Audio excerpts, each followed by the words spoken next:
One important aspect of the AED is maintenance, which is considered a responsibility.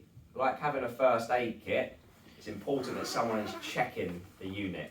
Really on a daily basis, because it has a warning light. Some have a sound, others don't, but generally a warning light. And if that was flashing, most commonly it could be to do with the battery. It could be other factors, but it means that the battery may need replacing, and it will give you a warning text or sound, low battery, new battery.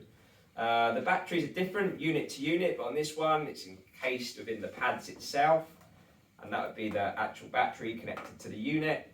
And if you need to replace one, you get your low warning light, it's giving you a long period of time to replace it, but you do it straight away and you immediately get a new battery sent to you as quick as possible, which would replace this old battery. Other things to consider is the electrode pads.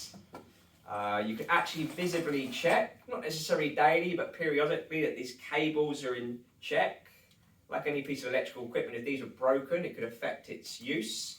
And we want to make sure they're against their sticky plastic and within their use by date. So this one would actually usually be still sealed in a packet. It's just a training unit, but still sealed in a packet, and there'd be a use by date written across it. So if I noticed that use by date is out, I'd replace it with new pads, and that is someone's responsibility to check that, because the worst case scenario is those pads go onto the chest, they don't stick properly, and you can't use the AED.